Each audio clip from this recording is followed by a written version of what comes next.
देश में इस वक्त चर्चा है मोदी कैबिनेट विस्तार की। तो मोदी कैबिनेट विस्तार को लेकर सबसे बड़ा अपडेट ये कि सूची आ चुकी है।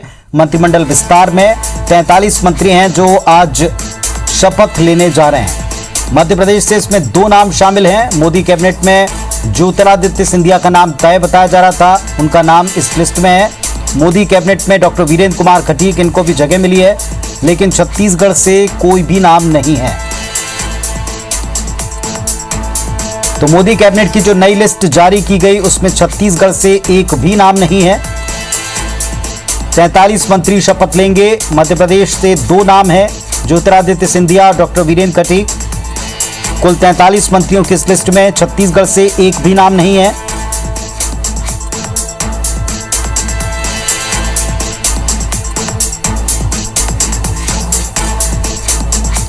तो मोदी कैबिनेट की जो लिस्ट आई है इसमें सभी के नाम सामने आ चुके हैं जो आज शपथ लेने वाले हैं, लेकिन इसमें कोई भी नाम छत्तीसगढ़ से नहीं है। मंत्रिमंडल विस्तार होना है। सभी नेता, संभावित मंत्री जो बनने वाले थे, उन सबकी एक मीटिंग, एक मुलाकात हो चुकी है प्रधानमंत्री के साथ, गृह मंत्री के साथ, बीजेपी आला कमान के साथ। तो दूसरी तरफ छत्तीसगढ़ से इसमें कोई नाम, कोई चेहरा शामिल नहीं होगा। वो नाम आप देख रहे हैं जो आज मंत्री पद की शपथ लेने जा रहे हैं। ज्योतिरादित्य सिंधिया और डॉक्टर वीरेंद्र खटीक, ये 2 नाम हैं मध्य प्रदेश से। अजय भट्ट उत्तराखंड से, अनुराग सिंह ठाकुर हिमाचल प्रदेश से। वित्त विभाग में पहले से ये मंत्री थे, लेकिन अब इनका प्रमोशन होकर कैबिनेट मंत्री के तौर पर ही काम कर सकते हैं। नारायण राणे महाराष्ट्र से, भूपेंद्र यादव यूपी से, इसके अलावा आरसीपी सिंह और तमाम नाम जो कैबिनेट का हिस्सा बनेंगे उनकी सूची जारी हो चुकी है, लेकिन छत्तीसगढ़ से इसमें कोई भी नाम नहीं है।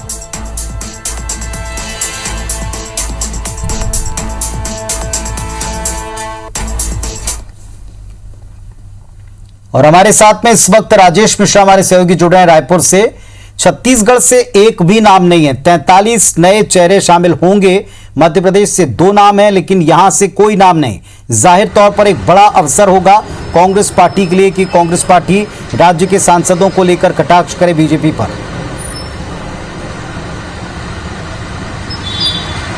जी बिल्कुल, ये कटाक्ष शुरू हो चुका है। जैसे कि कयास लगाए जा रहे थे कि जो छत्तीसगढ़ से एकमात्र मंत्री रेणुका सिंह, उनको हटाकर किसी को शामिल किया जा सकता है। और इस बीच ये भी चर्चा थी कि 2 लोग भी शामिल हो सकते थे। उस पर बहुत सारे नामों पर भी चर्चा हो रही थी। सरोज पांडे हैं, सुनील सोनी है, अरुण साव है, विजय बघेल है, रामविचार नेताम है, इनके नामों पर भी चर्चा हो रही थी। कुछ एक नाम इस तरह का भी आया था कि जिस तरह से जो पूर्व मुख्यमंत्री को मौका मिला है तो शायद रमन सिंह को भी मौका मिल सकता है। मगर अभी जो लिस्ट आई उससे बिल्कुल सभी चर्चाओं को विराम मिल चुका है। और ये एक ऐसा मौका आ गया है कि अब कांग्रेसी इसको लेकर भारतीय जनता पार्टी पर तंज कस रहे हैं, कटाक्ष कर रहे हैं। और उनका कहना है कि छत्तीसगढ़ का विकास इसलिए नहीं हो पा रहा है, छत्तीसगढ़ की बातें इसलिए नहीं सुनी जा रही है क्योंकि छत्तीसगढ़ को उचित प्रतिनिधित्व नहीं मिल रहा है।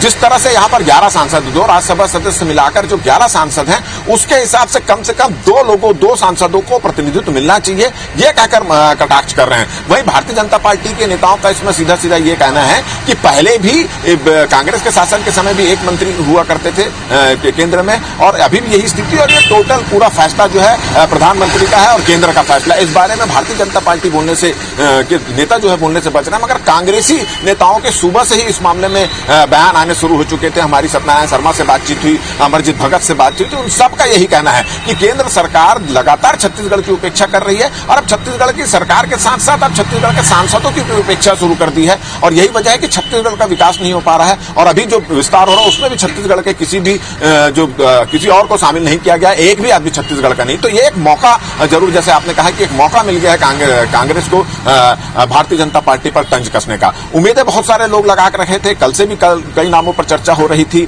और ये ऐसा भी माना जा रहा था कि अचानक बुलावा आ जाएगा, तो बहुत सारे लोग इसके लिए तैयारी भी कर रहे थे। बिलासपुर के सांसद जो अरुण साव हैं, उनके नामों की जोर शोर से चर्चा थी। संतोष पांडे, उनके नामों की चर्चा, जो राजनांदगांव के सांसद हैं। रायपुर सांसद सुनील सोनी, उनके भी नाम की चर्चा थी। सरोज पांडे दिल्ली में थी, तो ऐसा लगा माना जा रहा था कि वो दिल्ली में ही है, तो शायद उनका नाम हो सकता था। तो तमाम नामों पर चर्चा चल रही थी, मगर जब अभी तक जो है ये अब इस चर्चा पर विराम लग चुका है और ये तय हो चुका है कि छत्तीसगढ़ से जो केंद्रीय मंत्रिमंडल का जो विस्तार हो रहा है उसमें छत्तीसगढ़ से किसी अन्य लोगों को प्रतिनिधित्व नहीं मिल रहा है। जो स्थिति छत्तीसगढ़ की थी वही स्थिति अभी भी बरकरार है। जी, सबसे बड़ी बात यह है कि लगातार राजनीतिक तौर पर जिन जगहों पर कुछ समझौते हुए या साथियों को साथ मिलाया गया था भारतीय जनता पार्टी में, उत्तर प्रदेश से जो हम देख समझ पा रहे हैं इसमें 7 चेहरे हैं जो यूपी से शामिल हो रहे हैं केंद्रीय कैबिनेट में, जिन 43 लोगों की लिस्ट आई है। इसके अलावा मध्य प्रदेश में सिंधिया का नाम तय था, लेकिन एक अनुसूचित जाति वर्ग से नाम हटाकर दूसरे डॉक्टर वीरेंद्र कटेक उनको शामिल किया गया। एक पूरा हम कहें क्षेत्रीयता का ताना या साथियों का जो एडजस्टमेंट था वो इसमें दिखाई पड़ता है। शायद इस वजह से छत्तीसगढ़ के लिए इसमें कोई स्कोप नहीं था। राजनीतिक तौर पर भी बहुत शांत माहौल रहा है इन 2-2.5 सालों में।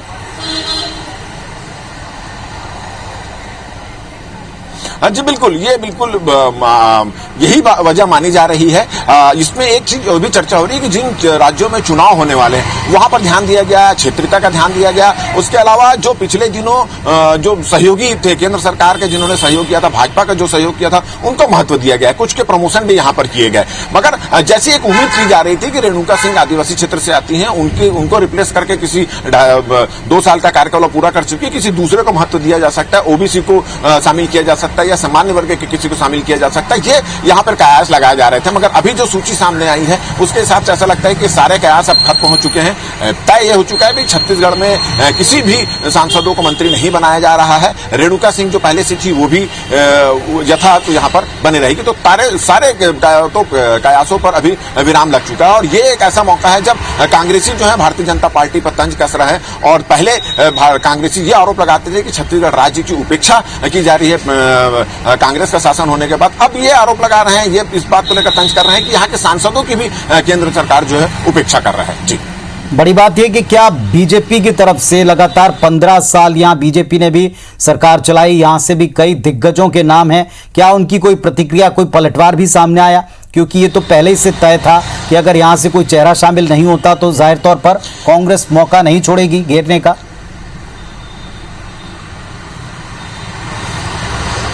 देखिए, अभी तो फिलहाल जैसे 3-4 दिनों से ये चर्चा चल रही है कि केंद्रीय मंत्रिमंडल में विस्तार होगा, छत्तीसगढ़ के किसी नए चेहरे को मौका मिल सकता है, सामान्य वर्ग का हो सकता है, ओबीसी वर्ग का हो सकता है, आदिवासी वर्ग का भी चेहरा बदल सकता है, पूर्व मुख्यमंत्री जो है उनको भी शामिल किया जाए, तमाम लेकर चर्चाएं थी। और जब भी इस संबंध में भारतीय जनता पार्टी के नेताओं से जब बातचीत जाती थी तो उनका यह कहना था कि ये टोटल पूरा जो फैसला है वो प्रधानमंत्री नरेंद्र मोदी का है और वो ही फैसला लेंगे और इस बारे में वो ना तो कोई बोलने की हैसियत रखते हैं ना बोल पाएंगे। मगर साथ ही साथ ये बात दबी जुबान में जरूर कह रहे थे कि अगर मान लो बदला जाता है, छत्तीसगढ़ की रेणुका सिंह को बदला जाता है तो फिर किसी नए चेहरे को शामिल किया जा सकता है। मगर 2 लोगों का प्रतिनिधित्व मिल पाएगा ऐसी संभावना तो भारतीय जनता पार्टी के सांसद और नेता भी नहीं कर रहे थे। जी, चलिए, बहुत शुक्रिया आपका राजेश इस पूरी बातचीत और जानकारी के लिए। तो छत्तीसगढ़ से एक भी नाम सामने न आने के बाद में अब इस पर भी घेरा जा रहा है सियासी तौर पर भारतीय जनता पार्टी और छत्तीसगढ़ की उपेक्षा के आरोप लगाए जा रहे हैं। प्रदेश इकाई के उपेक्षा के आरोप कांग्रेस पार्टी द्वारा लगाए जा रहे हैं। फिलहाल इस पर कोई पलटवार सामने नहीं आया। बता दें आपको, इस वक्त की बड़ी खबर यह है कि वो तमाम 43 नाम सामने आ चुके हैं जो आज केंद्रीय मंत्री के तौर पर मोदी कैबिनेट का हिस्सा बनेंगे, टीम मोदी में शामिल होंगे। ये दूसरे कार्यकाल का पहला एक मेगा विस्तार आप इसे कह सकते हैं और इस मेगा विस्तार में 43 नए लोग मंत्री पद की शपथ लेंगे। हालांकि इसमें कुछ पुराने जो मंत्री थे उनको प्रमोट किया जा रहा है, उनको मौका मिल रहा है। इसके अलावा ये भी आपको बता दें कि उत्तर प्रदेश जहां अगले वर्ष चुनाव होने हैं वहां से 7 ऐसे चेहरे हैं जिनको मंत्री पद मिल रहा है, जो मंत्री पद के तौर पर आज शपथ लेने वाले हैं। मध्य प्रदेश से भी 2 चेहरे हैं, ज्योतिरादित्य सिंधिया, डॉक्टर वीरेंद्र कटेक का, जो आज शपथ लेने वाले हैं। लेकिन छत्तीसगढ़ से इसमें कोई भी नाम नहीं है और इसी बात पर कटाक्ष किया जा रहा है। जो तमाम चेहरे जो नाम शामिल किए गए हैं वो लिस्ट भी मैं आपको बता रहे हैं। तो 43 ये चेहरे हैं जिनके मंत्री पद की शपथ लेने की खबर पर मोहर लग चुकी है, पुख्ता हो चुकी है।